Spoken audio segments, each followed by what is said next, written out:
I want to get something straight here. Donald Trump is now the president of the United States. He is the 47th and 45th president of the United States. He won against Kamala Harris. Now, I will say this. The reason why I struggle with both of these candidates, I want to note something about both of these candidates. Both candidates, when they are addressing the issues for the American people, whether it's immigration, the economy, healthcare, climate change, whatever, are addressing small solutions that do not address by any means the systematic problem with these issues. With immigration, there is a systematic issue.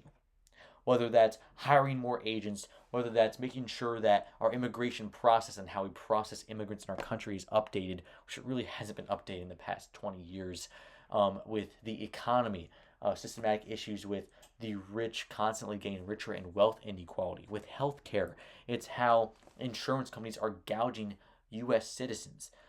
This is a systematic problem, multiple systematic issues. And my main question is, how do we get to this point where in the industrial world we are last in a whole bunch of criterias, such as healthcare, education, in except for the economy, we are dead last in the vast majority of criterias ranking our countries in among first world developed nations. We are behind in many, many ways. And I blame this because of the following. We are constantly kicking the can down the road of our issues. We are constantly electing people that are not incentivized for long-term solutions. It's only quick solutions that may not really benefit us in the long term, and in fact may even hurt us in the long term. So in this scenario, we have Donald Trump, who's elected president. Kamala Harris was not. And I'm addressing these issues. My question is, how do we get to this point? How do we get to the point where we are in such systematic problems that are impacting every citizen and seen around the globe as America is faltering? We are crumbling. Here's what I found. Here's what I've realized. I think the main cause of this is we have not elected an insider candidate for a presidential office in 50 years. And this is because of the following. We have seen that every time an insider politician, let's give Hillary Clinton a prime example of this. Hillary Clinton has been Secretary of State. She has been the First Lady of Arkansas in the governor race. She has been the Senator of New York. She has been the First Lady of the President of the United States. She has worked in the Obama administration. She's been in politics since the 1990s. This is an insider candidate with the most experience on this ballot, and Donald Trump beat her, a true outsider with no governing experience whatsoever. 2012 or 2008, Barack Obama against John McCain. Barack Obama arguably lacks experience in comparison to John McCain. Obama, yes, was in the Illinois state legislature and was a U.S. senator. But that was only for about less than a decade, and he becomes president of the United States in comparison to John McCain. We see John McCain, who is in the military, he's in the Senate, he's in the House of Representatives, and he's worked in this position for quite some time. And he loses to Barack Obama, who is, in my opinion, an outsider candidate. 2004, let's start with 2000, because when Bush was elected president for the first time. George Bush lacks experience. Texas governorship, he was governor of Texas for some time. That was it. Governor of Texas. And that was kind of running on his own name of being the son of George W. Bush, or George H.W. Bush. So part of that is the name identity politics, but the fact is that he became president based on his single governorship. Comparison to Al Gore. Al Gore was a senator from Tennessee. Al Gore was a House of Representatives from Tennessee, and he was in the military. And this for quite some time, from the 1970s to the 1990s. And how could I have forgotten, Vice President of the United States. And he loses to outsider George Bush. And the same thing happens with John Kerry and George Bush in the second term. John Kerry has a load of experience in Congress and the military and loses. Let's start with Bill Clinton as well. Bill Clinton was just only a governor of Arkansas. Runs for president, he wins. George H.W. Bush has been president already, number one, was the vice president, has been in the House of Representatives, or no, the CIA for quite some time, and the chair of the Republican National Committee, a United States ambassador to the United Nations, a representative from Texas. He has a load of experience and pales in comparison to Bill Clinton, losing him re-election, and H.W. Bush beats Michael Dukakis. And I'll say this. My whole point of bringing this up is that we are seeing, pretty much since Nixon, we are electing outsider candidates, or at least candidates that have less experience compared to their counterparts. Is that because we believe that outsider candidates are more in touch with the population and with the electorate? Fair enough. That's a fair reason. But insider candidates arguably are the ones who pass one of the most comprehensive long-term pieces of legislation, like FDR, who was in governor of New York for a long time, was in Congress, I believe, for some time. He had some other experience I can't name off the top of my head that made him be reelected 4 times. And yes, FDR was elected because of the Great Depression, ultimately, and World War II. My point is that in the past, even Abraham Lincoln had a surmountable experience over his opponents when he was running for president. And John Quincy Adams shines out as a counterexample to that. So sure, I'm hopping around here in the historical timeline. My main point is that, historically speaking, we have elected people with more experience over people with less experience in governing and with time in government, period. This is contrast, a huge contrast, to today's contemporary political spectrum, where we are seeing since about Nixon, we saw Gerald Ford, who was vice president, speaker of the House, I believe an Arizona representative, let's check up on that, loses to Ronald Reagan. Or no, loses to Jimmy Carter. No, I'm sorry. Yes, loses to Jimmy Carter, who has arguably less experience than Gerald Ford. Jimmy Carter has been in Georgia governor, and what else? He was in the House of Representatives, I believe, for some time. Gerald Ford, on the other hand, let's read up his stats, because he's got some stats. Why don't this open up? Oh, I guess we're not opening up today. There we go. Nope. Gerald Ford, on the other hand, Vice President of the United States, Speaker of the House, Michigan House of Representatives. He was in the Republican Congress for some time and on the U.S. Naval Reserve, and he loses to a lesser experienced Jimmy Carter. 1980, Jimmy Carter compared to Ronald Reagan. Jimmy Carter has less experience than Ronald Reagan has less experience than Jimmy Carter, and he ends up winning. Ronald Reagan was governor, an actor, became governor of California, and then runs for president and wins. This continues. This trend continues, except for arguably 1988, where George H.W. Bush and Michael Dukakis, I'd say, had pretty equivalent experience. Where Michael Dukakis was governor of Massachusetts for some time, and in fact, George H.W. Bush, actually, I'd say George in 1988 is an outlier. George H.W. Bush has more experience than Michael Dukakis and ended up winning that election. But he did not win re-election compared to Bill Clinton, who was just a governor from Arkansas and ran for president. Now, this is all true. So is true that it's subjective to me. It is subjective and opinionated that outsider candidates are beating insider candidates for presidential office. And this is seen even in the House of Representatives. And I believe it was the 2012 Tea Party movement. If not 2012, it was the 2014, yes, the 2014 midterms. I believe it was the Tea Party movement spoke out and is what started really Trump on his campaign. Tea Party movement. Yes. Tea Party, I believe, was the 2014 midterms. And ultimately, in this midterm is what we saw the spike of outsiders, not only in the presidency, but in the House of Representatives and in the Senate, where we are seeing a disregard and disrespect for seniority in Congress. Seniority that gives them the legislative upheaval. Obviously, the legislative power that they have the experience, the backing, and ultimately the dark money power to legislate properly. I'd say the middlemen, the lobbyists, are the gears, the oil and the gears that make it grind. We do need lobbyists in Congress, and the dark money will always exist. It just depends what the dark money is coming from. I'm getting a little off topic here. My point remains that we are constantly, since Nixon, electing presidents who have less experience than their counterpart, than their opponent.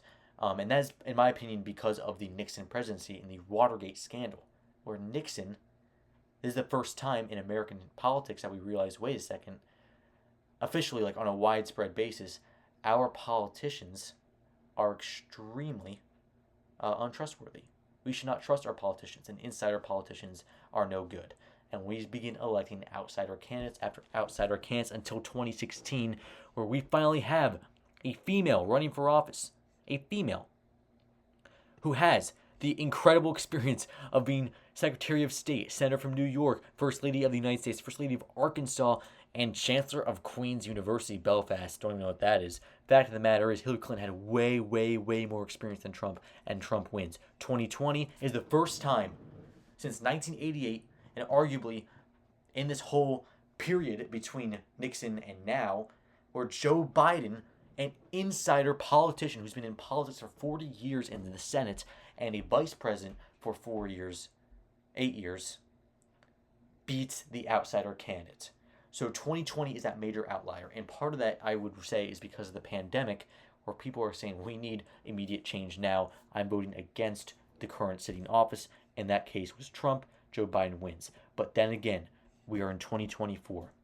And arguably Kamala Harris, despite Trump's 4 years in office as his only political experience, Kamala Harris is the Attorney General of California, U.S. Senator, and Vice President, and lost to the outsider Donald Trump. Now, another time period where we saw this contrast, where we saw longevity of insider politics followed by outsider, is in the beginning of our country. The first 6 presidents were all insiders, founding fathers: James Madison, James Monroe, James Polk, or no, excuse me, not James Polk, but James Madison, James Monroe are clear examples of that. Washington, Jefferson, John Adams, right? Those are some names of the founding fathers who won the presidency easily. And we elect an outsider in 1824, Andrew Jackson. Or 1828 was Andrew Jackson. He wins 8 years. And over time we go back to insider politicians winning with the more experience. And we see that trend continue up until the Nixon scandal in Watergate. Now, why am I bringing this up? I started off this video with systematic issues. We are seeing severe systematic problems that we've never seen really in quite some time, that we can remember truly, that are setting us aside as really an outsider country compared to the industrial developed world. And I blame that because we've been electing outsider candidates. We do not respect or trust insider politicians anymore, despite the fact that they very well may pass the comprehensive legislation that we may truly need, like gun policy, that we have not seen really any comprehensive policy passed to protect our schools. Whether it's protecting mental health, like Bill Clinton, yes, passed the assault weapons ban, and that expired after 10 years. That is not a long-term solution. And it did not identify the problems. We still don't know why we have school shootings. It's argued that it's because of mental health, because of depression. And it's argued that it's because of laid-back gun policies. But we don't know for a fact. There's no scientific investigation on these gun issues. The CDC is barred from investigating that. Besides the point, we have sat back and kicked the can down the road for 50 years. Yes, we've passed good legislation in the past 50 years. Of course we have. But I'm saying the stem of our issues have been caused because of outsider candidates that we are entrusting with power that they do not know how to properly yield. I think we need to begin accepting the fact that outsider candidates do not know best. And how do we begin to the point where we were able to even elect outsider candidates? Was it opening up the primaries, or now we're able to vote for the party nomination ourselves? I would argue that opening up the primaries is a stem of this issue. Is that I'm sure if the party bosses in 2020 or in 2024 or even 2016 had the upper hand, we would have a very different outcome of our elections. Where it would not be Trump on the ballot for 2016 at all. It would be, let's say, I wouldn't even say Cruz. It would be more so, oh gosh, I'm not really familiar with who was on the primary that year. Probably Jeb Bush would be up there. Jeb Bush would probably be up on the 2016 versus Hillary Clinton.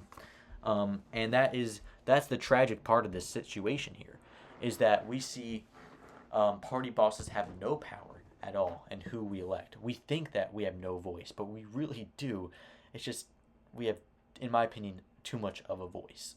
Um, Direct democracy is what our founders did not want, and we're becoming a direct democracy.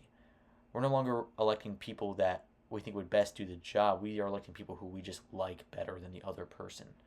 And that's not healthy. That's not a good way to do things. Sure, it's argued that that is what Republic has always been about, is electing a popularity contest. But I think at the end of the day, there's been a sudden change in the past 3 decades that we've seen that is giving us these outcomes. And in the past 8 years, we have seen a legislative stop in what we are trying to pass as a country to support our citizens for the greater good of the public and our nation's success. It could be argued in 2020, the one time we elected an insider, we got some of the most comprehensive legislation completed in the Joe Biden presidency, such as, let me double check, in the infrastructure bill, right? Foreign policy withdrawal from Afghanistan, that was a failure, but we can argue that the infrastructure bill and the climate was the biggest climate investment in history. The southwestern border was a failure, and there is an immigration bill into the 2022 to be passed, or 2023 to be passed, that did not get passed due to Republicans stopgapping it. American Plan Rescue Plan. We saw the Disclose Act, dark money from foreign entities, being pushed through Congress. These are comprehensive legislation that Joe Biden tried to pass, and I wouldn't be surprised why. He has the most experience of any president in the past 30 to 40 years, which is crazy to say. And here we are back at square one again with Donald Trump, an outsider candidate. And I'm not saying Kamala Harris would do who has a good enough experience for president. I don't think so. I think the most experience we've seen is probably Joe Biden, Hillary Clinton, Mitt Romney, John McCain. These are people who've been in politics. John Kerry, Al Gore, right? I'm not just saying Democrats or Republicans have more experience. I'm saying people who are losing these races have more experience, and it's sad. And I'm curious how in Congress we're seeing this. House of Representatives, Marjorie Taylor Greene, Lauren Boebert, previously had a severe lack of experience and just put their name in the hat and were loud enough voices to win. Then again, to run for House of Representatives, you don't need as much experience to run for president. I do want to say that they were not proponents of much. They were really just loud enough people. And we're seeing those extremists of both sides are preventing the main party leaders to have control. I'd say the 17th Amendment, which gives us direct election of senators, is another part of this issue. Direct election of senators, we're giving more power to the people's voice. And I'm all for the republic, but I'm not for a direct democracy. The state legislatures were able to choose people with experience to be a senator, not just a random Joe Schmo with a lack of experience that decided to throw his name in the hat, like Curtis Bashaw in New Jersey, who is an entrepreneur. I'm sure the Republican state legislature could have found a much better candidate in their legislature in New Jersey if they had that power to do so. They don't. The party bosses have lost power. And in fact, they've lost so much power that in 2020 to 2024, the chair of the Republican Party is members of Trump's family. The Republican Party is now the party of Trump. And in this victory in 2024, we are seeing that Trump and the Republican Party, really the Trump Party, is no longer the Republican Party of what it ever has been. And the same can be argued for the Democrats, where the Democrats are just the complete contrast of the Trump Party. I think we would also be better off with multiple parties. Party systems two-party system is not beneficial for us. It's not. We can't have both parties represent all values. Frankly, one party cannot encompass all the values of half of the country, or 3/4, or whatever. It's too big of a swath of policy. And if we have one party taking care of all these plans and ideas, they're all going to be half-assed job. For example, Democrats are known for being pro-climate change activism and gun policy and healthcare, universal healthcare. You name it, every single issue they have a plan for. And same for the Republicans, but on the contrast.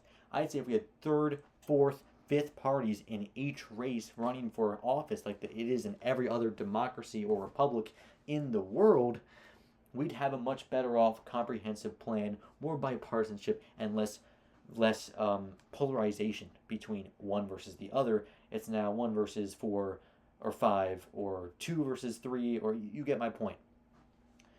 There is a lot of systematic issues with the way we are doing things right now, and it's cultural now. It's in our cultural veins that we don't like deep state. We don't like the insider politicians of Mitch McConnell or Chuck Schumer or Amy Klobuchar. We don't like those people because they've been in office for too long. Joe Biden was one of those people. He's been a Joe Schmo for too long.